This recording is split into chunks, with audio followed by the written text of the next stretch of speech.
200 सीटें पार कर जाएगी। लेकिन पहले चरण में जिस तरह का दमदार शुरुआत बीजेपी ने की है, ये साफ है कि जनता की आवाज को ईश्वर का भी आशीर्वाद मिल गया है। बंगाल में बीजेपी की जीत का आंकड़ा 200 के भी पार जाएगा।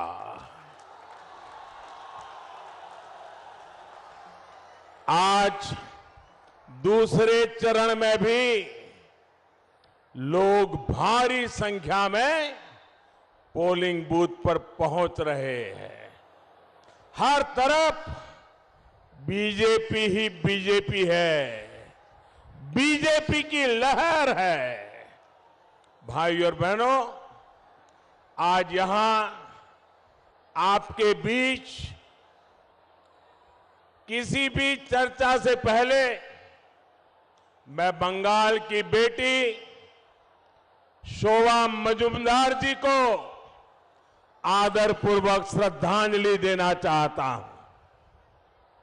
शोभा जी बंगाल की उन अनगिनत माताओं और अनगिनत बहनों का चेहरा थी जिन पर तृणमूल के लोगों ने अत्याचार किया। शोभा जी का वो चेहरा मेरी आंखों से उतरता नहीं है और मुझे बहुत कष्ट होता है जब मैं ऐसे अपराध, ऐसे अत्याचार के बाद दीदी को ये कहता देखता हूं, कूल कूल। धमकी और गालियां देने वाली दीदी अब कह रही है कूल कूल। दीदी, ओ दीदी, दीदी, तृणमूल कूल नहीं, बंगाल के लोगों के लिए शूल है, शूल। बंगाल को असहनीय पीड़ा देने वाला शूल है तृणमूल। बंगाल को रक्त रंजित करने वाला शूल है तृणमूल। बंगाल के साथ अन्याय करने वाला शूल है तृणमूल। दीदी, ओ दीदी, আপনাকে বাংলার ভাই বোনেদের হত্যার হিসেব দিতে হবে।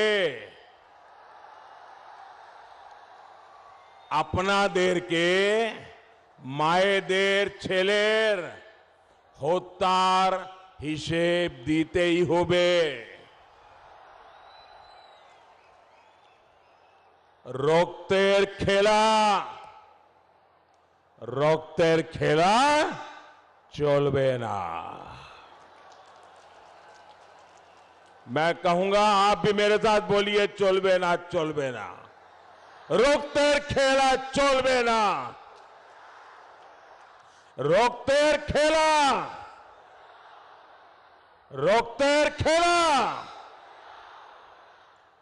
অত্যাচারের খেলা চলবে না, চলবে না। অত্যাচারের খেলা চলবে না, চলবে না। ভ্রষ্টাচারের খেলা চলবে না, চলবে না। অত্যাচারের খেলা চলবে না, চলবে না। भाई और बहनों, बीते कुछ समय में दीदी के फैसले बंगाल की राजनीति का सबसे बड़ा ओपिनियन पोल भी बन गया है और एग्जिट पोल भी बन गया है। दीदी का हर एक्शन देख लीजिए, सब कुछ स्पष्ट नजर आता है। शुरुआती रुख पता चला तो दीदी भवानीपुर सीट छोड़कर नंदीग्राम पहुंच गई। नंदीग्राम जाकर लगा और उन्हें लगा कि यहां आकर गलती कर दी है और अब तक का जो पोलिंग का मूड है, जो काम पूरा बंगाल करना चाहता था, वो आज नंदीग्राम पहले ही कर रहा है। गुस्से में वो नंदीग्राम के लोगों के अपमान पर उतर आई। पहले चरण की वोटिंग होने के बाद उनकी बौखलाहट और बढ़ गई है। कल ही दीदी ने देश के कई नेताओं को संदेश भेजकर मदद की अपील की है। जो लोग दीदी की नजर में बाहरी है, टूरिस्ट है, जिन्हें वो कभी मिलने तक का समय नहीं देती थी, अब उनसे समर्थन मांग रही है। साथियों, आप सोचिए, 10 साल मुख्यमंत्री रहते अगर बंगाल की सेवा की होती तो दीदी ये करना पड़ता क्या? क्या 3 दिन एक ही क्षेत्र में गुजारने के लिए मजबूर होना पड़ता क्या? ईवीएम को गाली वो पहले ही दे चुकी है। चुनाव आयोग को कटघरे में वो पहले ही खड़ा कर चुकी है। दीदी, ओ दीदी, आपका व्यवहार, आपके शब्द, आपकी बौखलाहट बंगाल के लोगों में चर्चा का विषय बने हुए हैं। आपने बंगाल के साथ विश्वासघात किया। अब आप बंगाल के विनम्र और समृद्ध भाषा, संस्कार, यहां की मान मर्यादाओं का भी अपमान कर रही है। साथियों, ममता दीदी को जय श्री राम के आह्वान से दिक्कत है, ये पूरा बंगाल पहले से जानता है। ममता दीदी को दुर्गा जी की प्रतिमा के विसर्जन से दिक्कत रही है, ये भी पूरा बंगाल पहले से जानता है। लेकिन अब दीदी को तिलक से दिक्कत है, अब दीदी को भगवा वस्त्र से दिक्कत है, और तो और अब दीदी के लोग चोटी रखने वालों को राक्षस कहने लगे हैं। ममता दीदी, आपको वोट के लिए किसी को खुश करना है तो ये आपका अधिकार है, आप जरूर करिए। आपको मुझे गाली देनी है, जरूर देते रहिए, लेकिन पश्चिम बंगाल के लोगों की आस्था को, रामकृष्ण परमहंस, स्वामी विवेकानंद, चैतन्य महाप्रभु की पहचान को मैं गाली नहीं देने दूंगा। भाई और बहनों, दीदी जिस तरह यूपी और बिहार के लोगों के खिलाफ दुश्मनी की भाषा बोल रही है, वो उनकी राजनीतिक समझ पर सवाल पैदा कर रहा है। दीदी, आप ये भूल रही है कि आपने सीएम के नाते संविधान की शपथ ली हुई है। भारत का संविधान आपको इसकी इजाजत नहीं देता कि आप दूसरे राज्यों के लोगों का इस तरह अपमान करें। मैं फिर कहूंगा, आपको मेरी जितनी बेइज्जती करनी हो उतनी बेइज्जती करिए।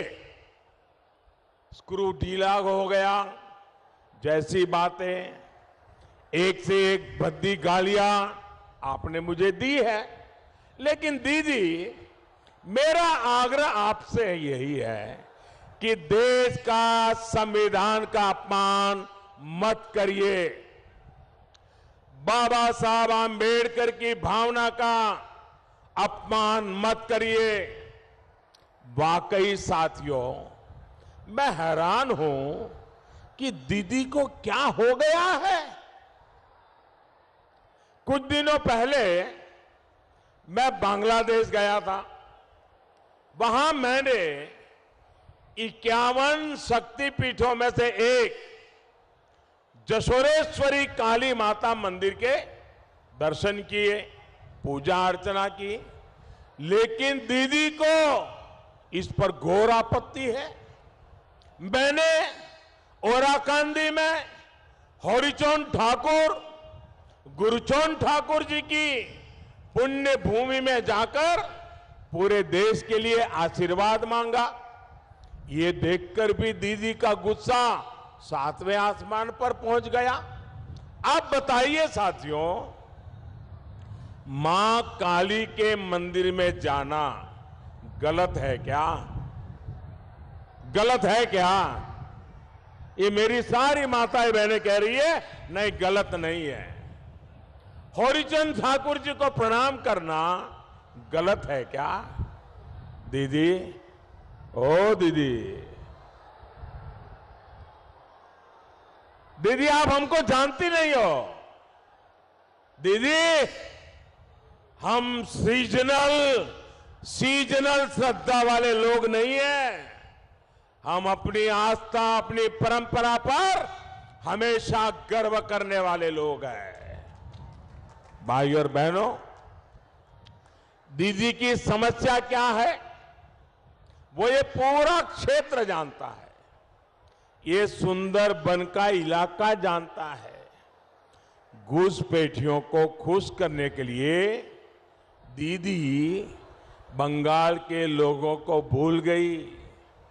यहां उन्नयन के नाम पर उन्होंने 10 साल में क्या किया, इसका कोई ठोस जवाब दीदी के पास नहीं है।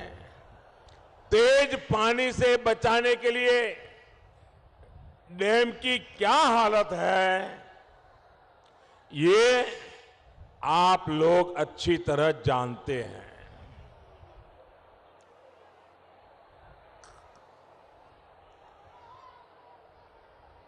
अम्फान साइक्लोन के समय आप लोगों की मदद करने के बजाय इन लोगों ने आपको ही लूट लिया।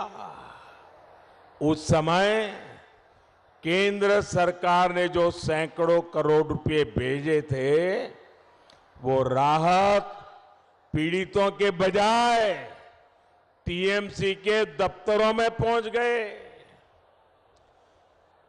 इसी लूट का दूसरा नाम है खेला होबे। दीदी जोने बांग्ला खेलार माठ छिलो, खेलार माठ आछे और खेलार माठी थापकबे। बीजेपीर जोने बांग्ला उन्नयनेर माठ होए उठबे। बीजेपीर जोने बांग्ला शिक्षार माठ होए उठबे। बीजेपीर जोने बांग्ला शिल्पेर माठ होए उठबे। भाइयों बहनों, दीदी की सरकार ने सुंदरबन जैसे पर्यटन समृद्ध क्षेत्र को, यहां के द्वीपों को, यहां के तटों का विकास नहीं किया। सोनार बांग्ला के लक्ष्य के साथ बीजेपी की डबल इंजन सरकार यहां कनेक्टिविटी को प्राथमिकता देगी। गंगा सागर की महिमा को, गंगा सागर मेले की भव्यता और दिव्यता को बंगाल की भाजपा सरकार नई ऊंचाई पर ले जाएगी। साथियों, तृणमूल की तोलाबाजी ने गरीब, मध्यम वर्ग, उद्यमी सभी का जीना दुश्वार किया हुआ है।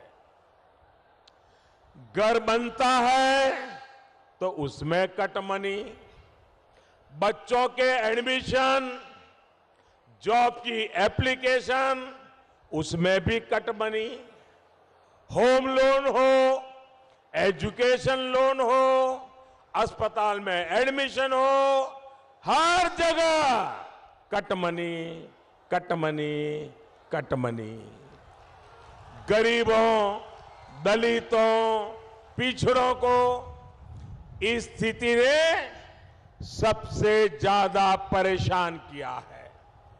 कोरोना काल में भाजपा सरकार ने दिल्ली से मुफ्त चावल भेजा तो उसमें भी कटमनी, गरीब की थाली में भी कटमनी। प्रधानमंत्री आवास योजना के तहत पूरे देश में करोड़ों घर बने। बंगाल में केंद्र सरकार ने 30 लाख से ज्यादा घर गरीबों के लिए स्वीकृत किए हैं, लेकिन कटमनी के कारण यहां अनेक गरीबों के घर अधूरे पड़े हैं। हर घर जल, इस मिशन के लिए भी केंद्र की बीजेपी सरकार ने सैकड़ों करोड़ रुपए भेजे, लेकिन तृणमूल सरकार ने उसका पूरा उपयोग भी नहीं किया। इन सारी स्थितियों को बदलने का काम बंगाल की बीजेपी सरकार करेगी। साथियों, टीएमसी सरकार की नीतियों का बहुत बड़ा नुकसान हमारे किसान भाई बहनों ने उठाया है। दीदी की मनमानी की वजह से बंगाल के लाखों किसान पीएम किसान सम्मान निधि के लाभ से वंचित है।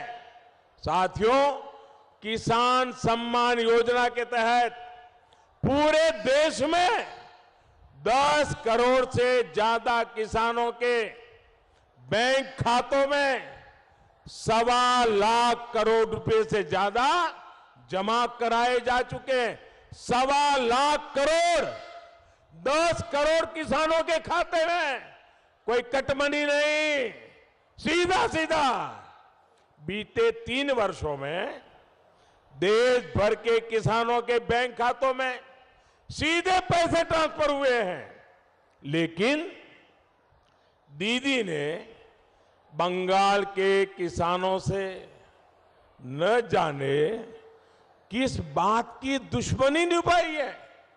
उन्होंने बंगाल के एक भी किसान को इस योजना से जुड़ने ही नहीं दिया। केंद्र सरकार कहती रही, किसानों के नाम मांगती रही, उनके बैंक के अकाउंट मांगती रही, लेकिन दीदी ने यहां के किसानों की परवाह नहीं की। ऐसे जैसे किसानों को सजा करने का मन बना लिया था। अब मैं जब आज बंगाल की धरती पर खड़ा हूं, बंगाल की पवित्र धरती पर खड़ा हूं, बंगाल के वीरों की धरती पर खड़ा हूं, तब मैं आज बंगाल के मेरे किसान भाइयों बहनों को भरोसा देना चाहता हूं। मेरे किसान भाइयों बहनों, आप सुन लीजिए मेरी बात को, और 2 मई के बाद मेरे से हिसाब मांगना, मैं हिसाब देने के लिए आऊंगा। जैसे ही 2 मई को बंगाल में बीजेपी की सरकार बनेगी, तुरंत ही पीएम किसान योजना का लाभ आप तक पहुंचाने की प्रक्रिया शुरू कर दी जाएगी। बंगाल के एक एक किसान के बैंक खाते में, प्रत्येक किसान के बैंक खाते में 18,000 रुपया सीधा उसके खाते में ट्रांसफर कर दिया जाएगा। पिछले 3 साल की पूरी राशि हर किसान के बैंक खाते में सीधी भेजी जाएगी। आज दीदी आपके इस अधिकार के सामने दीवार बन के खड़ी है, लेकिन ये दीवार हटते ही आपके बैंक खाते में सीधे ये पैसा भेजा जाएगा। आपके अधिकार का एक एक टका आपको सीधे ट्रांसफर किया जाएगा। पीएम किसान सम्मान योजना बंगाल में डबल इंजन के डबल बेनिफिट के साथ लागू होगी। साथियों, दीदी की सरकार ने यहां के हमारे मछुआरे भाई बहनों को भी सिर्फ तोलाबाजी दी है। दीदी की सरकार ने मत्स्यजीवियों के लिए बनाए गए प्रकल्प मत्स्य संपदा योजना को रोका। डबल इंजन सरकार इस योजना को यहां तेजी से लागू करेगी ताकि मछली का व्यापार कारोबार आसान हो। बंगाल की बीजेपी सरकार मछुआरों के बैंक खाते में भी सीधी मदद देगी। भाइयों और बहनों, दीदी की सरकार ने कारोबार आसान हो। बंगाल की बीजेपी सरकार बैंक खाते में भी सीधी मदद देगी। भाइयों और बहनों, दीदी की सरकार ने इस क्षेत्र में ईज ऑफ क्राइम को बढ़ावा दिया। डबल इंजन सरकार यहां ईज ऑफ डूइंग बिजनेस को बढ़ाएगा। सी फूड की प्रोसेसिंग से जुड़े उद्योगों, जयनगर की मोआ मिठाई, सुंदरबन के ऑर्गेनिक शहद, ऐसे हर उत्पादों को यहां प्रोत्साहित किया जाएगा। भाइयों और बहनों, आशोल परिवर्तन की शुरुआत अब बस 1 महीना दूर है। अब आपके संकट 1 महीने से ज्यादा नहीं है।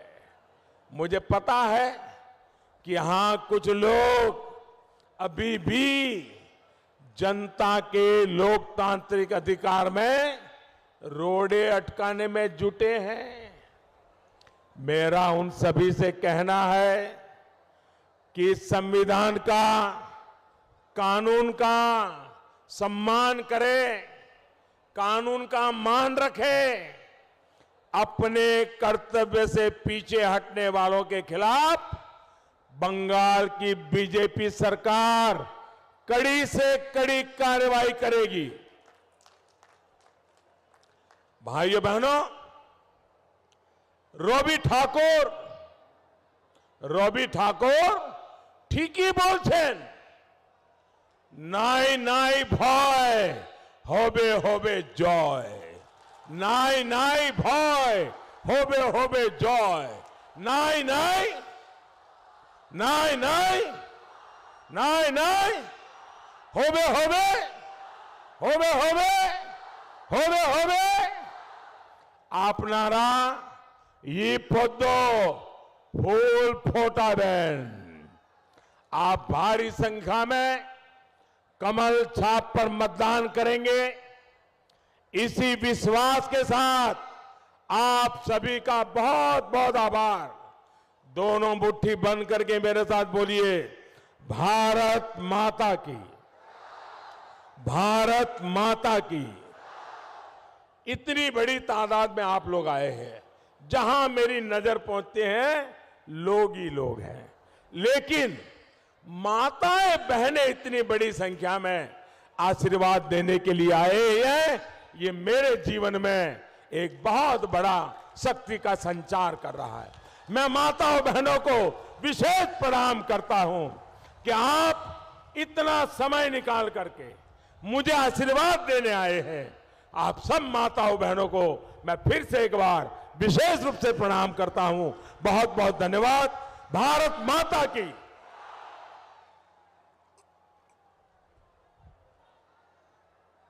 तो सीधे बंगाल से तस्वीरें आपको दिखा रहे थे जयनगर, जहां पर प्रधानमंत्री नरेंद्र मोदी मौजूद हैं, जनसभा को संबोधित कर रहे थे वो अब से थोड़ी देर पहले। और जिस तरीके की बातें उन्होंने वहां पर कही, उन्होंने कहा कि जय श्री राम से दीदी जो है वो डरती हैं, लेकिन भाजपा जो है, बीजेपी जो है, इसकी कोशिश पूरी होगी कि बंगाल में विकास हो।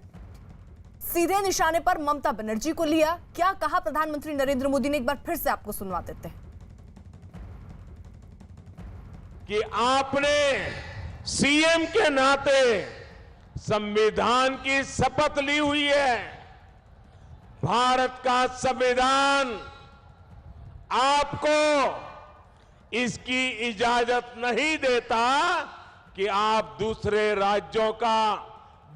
राज्यों के लोगों का इस तरह अपमान करें। मैं फिर कहूंगा, आपको मेरी जितनी बेइज्जती करनी हो उतनी बेइज्जती करिए। स्क्रू ढीला हो गया जैसी बातें, एक से एक भद्दी गालियां आपने मुझे दी है, लेकिन दीदी मेरा आग्रह आपसे यही है कि देश का संविधान का अपमान मत करिए। दीदी को जय श्री राम के आह्वान से दिक्कत है, ये पूरा बंगाल पहले से जानता है। ममता दीदी को दुर्गा जी की प्रतिमा के विसर्जन से दिक्कत रही है, ये भी पूरा बंगाल पहले से जानता है। लेकिन अब दीदी को तिलक से दिक्कत है, अब दीदी को भगवा वस्त्र से दिक्कत है, और तो और अब दीदी के लोग चोटी रखने वालों को राक्षस कहने लगे हैं। ममता दीदी, आपको वोट के लिए किसी को खुश करना है तो ये आपका अधिकार है, आप जरूर करिए। आपको मुझे गाली देनी है, जरूर देते रहिए, लेकिन पश्चिम बंगाल के लोगों की आस्था को, रामकृष्ण परमहंस, स्वामी विवेकानंद, चैतन्य महाप्रभु की पहचान को मैं गाली नहीं देने दूंगा।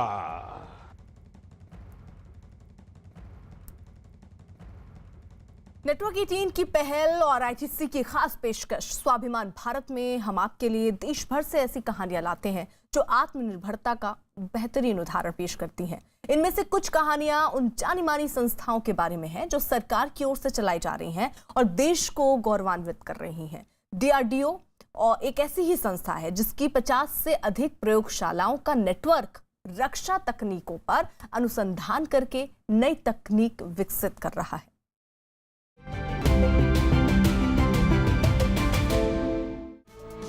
रक्षा अनुसंधान और विकास संगठन का गठन 1958 में 3 अलग-अलग सरकारी विभागों को मिलाकर किया गया था। ये केवल 10 प्रयोगशालाओं के साथ एक छोटे संगठन के रूप में शुरू हुआ था।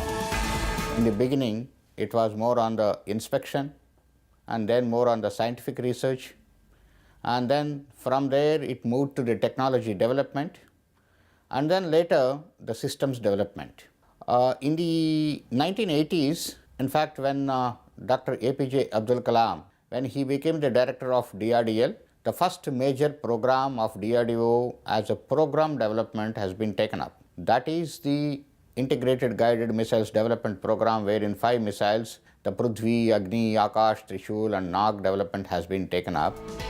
कोविड-19 महामारी से लड़ने के लिए अपना योगदान देते हुए DRDO ने लगभग 75 उत्पादों का निर्माण किया जो वायरस से निपटने और रोगियों का इलाज करने में मदद करते हैं।